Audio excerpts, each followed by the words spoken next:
नमस्कार दोस्तों, स्वागत है आपका daily one topic by AK YouTube channel पर। आज हम कार्ल मार्क्स से संबंधित ये लास्ट वीडियो नोट देख रहे हैं। इसके बाद में हम आपके सामने वन लाइनर भी पेश कर देंगे।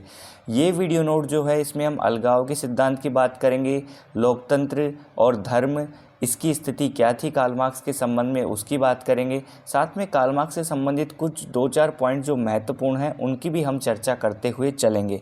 आपको वीडियो नोट पूरा देखना है, समझना है अच्छे से और अपने नोटबुक में मेन पॉइंट्स को शॉर्ट नोट के रूप में नोट भी कर लेना है। चलिए हम आपसे आज ये साझा करते हैं कार्ल मार्क्स का अलगाव का सिद्धांत। चैनल पर नए हैं तो सब्सक्राइब जरूर कर लेना। टेलीग्राम चैनल्स के लिंक डिस्क्रिप्शन में उन्हें भी ज्वाइन कर लेना। अलगाव के सिद्धांत को हम देखते हैं कि कार्ल मार्क्स ने अपनी पांडुलिपियों में 1844 में यह विचार किया कि मार्क्स पूंजीवाद की तुलना में सामंतवाद को अच्छा बताता है। ये विचार दिया, किसने दिया विचार? कार्ल मार्क्स ने।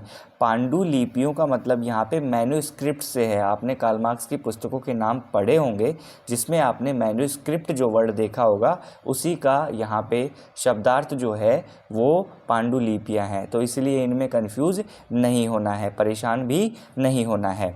तो पूंजीवाद की तुलना में सामंतवाद को अच्छा बताते हैं। कौन बताते हैं? कार्ल मार्क्स बताते हैं। कार्ल मार्क्स यह क्यों अच्छा बताते हैं, ध्यान से देखिएगा।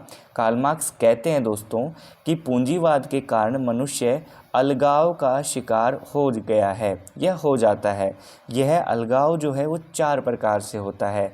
अलगाव मतलब खुद को अलग कर लेना या फिर अलग हो जाना, दोनों ही स्थिति में अलगाव पाया जाता है। अब इसमें ये अलगाव जो है पूंजीवाद के कारण से 4 प्रकार का इन्होंने माना है कार्ल मार्क्स ने। पहला है उत्पादन प्रणाली से अलगाव, और ये अलगाव किस वजह से हो रहा है? ये पूंजीवाद के कारण हो रहा है। पहला उत्पादन प्रणाली से अलगाव, दूसरा पर्यावरण से अलगाव, तीसरा साथियों से अलगाव और चौथा स्वयं से अलगाव। इन अलगाव के जो प्रकार हैं आपको परीक्षा में प्रश्न मिल सकता है। कार्ल मार्क्स के अनुसार अलगाव का निम्न में से कौन सा प्रकार नहीं है? तो आपको ध्यान होना चाहिए, 4 प्रकार बताए हैं। उत्पादन प्रणाली से अलगाव, पर्यावरण से अलगाव, साथियों से अलगाव और स्वयं से अलगाव।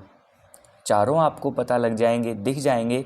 जो भिन्न होगा आप उसे आंसर दे सकते हैं, ठीक है। तो इसको आप ध्यान में रखेंगे। इसका कारण क्या है? इसका कारण है पूंजीवाद। पूंजीवादी व्यवस्था ने अलगाव को जन्म दिया है, ये आप कह सकते हैं। अब देखिए, नव मार्क्सवाद भी इसी अलगाव के सिद्धांत से प्रभावित है। जॉर्ज ल्यूकोज के द्वारा 1923-24 में सबसे पहले इसे सामने लाया गया। जब मार्क्स द्वारा लिखे गए विचार आर्थिक एवं दार्शनिक पांडुलिपि यानी the economic and philosophical manuscript 1844 का जब प्रकाशन किया गया था तो जॉर्ज ल्यूकोज के द्वारा इसको सामने लेकर आया गया। ये पॉइंट भी आप ध्यान में रखिएगा। साथ साथ आपको अपना जो ये मैन्युस्क्रिप्ट वाला 1844 में जो है, जो पूंजीवाद की तुलना में सामंतवाद को महत्व दिया, अधिक अच्छा बताया। पूंजीवाद के कारण अलगाव का शिकार हो गया मनुष्य। 4 प्रकार देखे गए, उत्पादन प्रणाली से अलगाव, पर्यावरण से अलगाव, साथियों से अलगाव और चौथा स्वयं से अलगाव। इन पॉइंट्स को आपको ध्यान में रखना है, ठीक है दोस्तों। ये चीज़ क्लियर होती है। कार्ल मार्क्स का लोकतंत्र, धर्म और राष्ट्रवाद तीनों को शोषित वर्ग के शोषण का साधन मानते हैं। कार्ल मार्क्स कहते हैं चाहे लोकतंत्र प्रणाली हो, चाहे धर्म व्यवस्था हो, चाहे राष्ट्रवाद की बात हो, ये जो तीनों हैं ये शोषित वर्ग के शोषण का क्या है? साधन है। और कार्ल मार्क्स ने सबसे महत्वपूर्ण बात यहाँ पे यह कही है, जो परीक्षा में कई बार पूछी जाएगी या पूछी जाती रही है, कि धर्म को इन्होंने क्या बताया है? अफीम की संज्ञा दी है। कार्ल मार्क्स ने धर्म को अफीम की संज्ञा दी है। ये प्रश्न ऐसे कैसे छपेगा, ध्यान में रखिएगा। इसको आप वेरी इम्पोर्टेंट परीक्षा प्रश्न के रूप में देख सकते हैं। यह श्रमिकों का क्या करता है, शोषण करता है। शोषण ये तीनों ही कर रहे हैं और धर्म को अफीम की संज्ञा दी है। किसने, कार्ल मार्क्स ने। ठीक है दोस्तों, वीडियो पर बने हुए हैं तो जो मैं आपको बता रहा हूँ आपको अच्छे से समझ में आ रहा है तो कमेंट करिएगा, साथ में वीडियो को लाइक भी करिएगा। आपके लाइक्स मुझे बताते हैं कि कितने लोग मेरे कार्य को पसंद कर रहे हैं।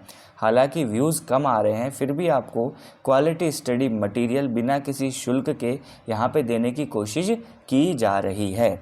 मार्क्स कहता है कि मज़दूरों का कोई देश नहीं होता। कार्ल मार्क्स ने कहा कि मज़दूरों का कोई देश नहीं होता और यहाँ पे आपको कार्ल मार्क्स का एक प्रसिद्ध कथन भी देखने को मिलेगा।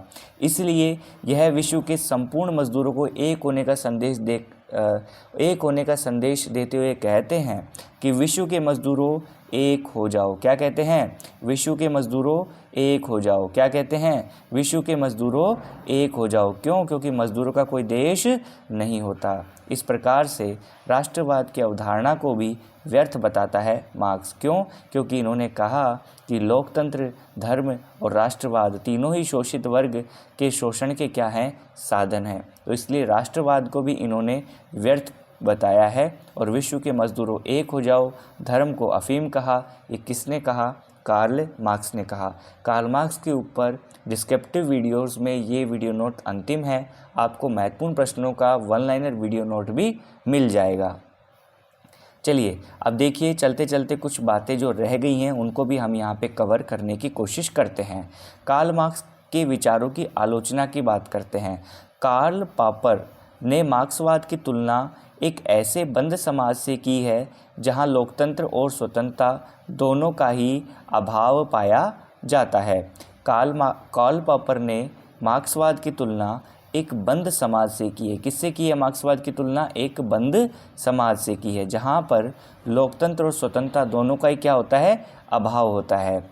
तो आपके सामने प्रश्न यह आ सकता है कि मार्क्सवाद की तुलना एक बंद समाज से की है जहाँ लोकतंत्र और स्वतंत्रता दोनों का ही अभाव रहता है।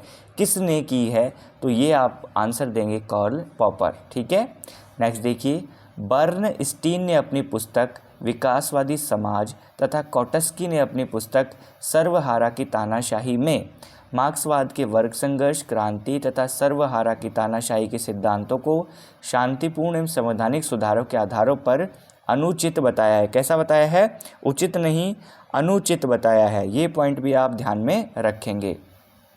नेक्स्ट देखिए, रोज़ा लग्जमबर्ग ने अपनी पुस्तक रूसी क्रांति में शासन, परिजन नियंत्रण के अभाव और प्रेस की स्वतंत्रता में अभाव के कारण मार्क्सवाद की आलोचना की है। रोज़ा लग्जमबर्ग ने भी मार्क्सवाद की आलोचना की है। किस किस कारण से, शासन, परिजन नियंत्रण के अभाव और प्रेस स्वतंत्रता के अभाव के कारण मार्क्सवाद की आलोचना की है। नेक्स्ट, सारटोरी ने मार्क्सवाद को फैंटम विकल्प की संज्ञा दी और कहा कि वास्तव में सर्वहारा की तानाशाही सोवियत संघ के सर्वहारा पर तानाशाही थी। तो दोस्तों यहाँ पे देखिए, सारटोरी ने मार्क्सवाद को फैंटम विकल्प की संज्ञा दी और कहा कि वास्तव में सर्वहारा की तानाशाही सोवियत संघ में सर्वहारा पर तानाशाही थी। ये सारटोरी ने फैंटम विकल्प की संज्ञा दी। प्रश्न डायरेक्ट आएगा कि फैंटम विकल्प की संज्ञा मार्क्सवाद को किसने दी, तो सारटोरी ने दी। क्लियर है यहाँ पर ये चीज़ें। कितनी महत्वपूर्ण बातें आपके साथ में कम समय में शेयर करने की कोशिश की जाती है। आपको हमारा हौसला अफजाई करना चाहिए, आपको इन वीडियोस को ज़्यादा से ज़्यादा शेयर करना चाहिए। पॉलिटिकल साइंस के स्टूडेंट कम नहीं हैं, लेकिन बहुत कम स्टूडेंट्स तक सही सामग्री पहुंच पाती है। इसलिए आप मदद करें चैनल की, ताकि हम आप लोगों की और मदद कर पाएंगे। नेक्स्ट देखिए, मार्क्स की रचनाओं पर विशेष बातें हमें यहाँ पे देखनी है। द कैपिटल 1867 में मार्क्स ने मूल आर्थिक नियमों का क्या किया है, विश्लेषण किया है। दास कैपिटल 1867 का पूरा नाम a contribution to the critique of political economy है। दास कैपिटल का पहला खंड मार्क्स ने, बाकी दो खंड मार्क्स की मृत्यु के बाद एंगल्स या एंजल्स ने प्रस्तुत किए थे। ये पॉइंट भी आपको ध्यान में रखना है। प्रूनो ने प्रूदो ने द फिलोसॉफी ऑफ पॉवर्टी नामक पुस्तक लिखी, जिसके जवाब में मार्क्स ने द पॉवर्टी ऑफ फिलोसॉफी नामक रचना लिखी। इसमें मार्क्स ने वर्ग की सकारात्मक परिभाषा दी है। तो प्रूदो की कौन सी किताब है? द फिलोसॉफी ऑफ पॉवर्टी, और मार्क्स की है द पॉवर्टी ऑफ फिलोसॉफी। शब्दों का हेर फेर है, शब्दों का हेर फेर है, ध्यान में रखिएगा, कन्फ्यूज़न नहीं होना है। ये दोनों नाम जो आपके सामने आएंगे तो ज़रूर कन्फ्यूज़न होगा, इसलिए आप एक को ध्यान में रख लीजिए। मार्क्स की किताब द पॉवर्टी ऑफ फिलोसॉफी, पहले पॉवर्टी फिर फिलोसॉफी, इसके बाद में आपको प्रूदो की याद रखने की ज़रूरत नहीं है, हेर फेर कर दीजिएगा। The civil war in France 1871 में राज्य पर विचार दिया गया। इन्होंने द कम्युनिस्ट मैनिफेस्टो 1848 में विचारों में संशोधित किया। नेक्स्ट देखिए, द जर्मन आइडियोलॉजी 1845 में द्वंद्वात्मक भौतिकवाद का सिद्धांत प्रस्तुत किया। आपसे ये पूछा जा सकता है कि द्वंद्वात्मक भौतिकवाद का सिद्धांत कार्ल मार्क्स की कौन सी पुस्तक में है? तो जर्मन आइडियोलॉजी।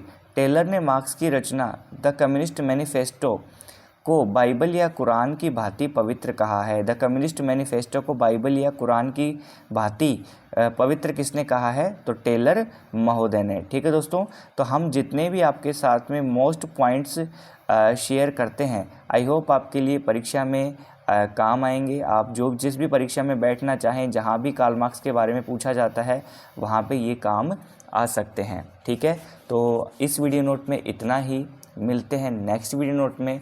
आप वीडियोस को बार बार देखें, जब भी समय मिले बार बार देखें, पुराने वीडियोस भी देखें।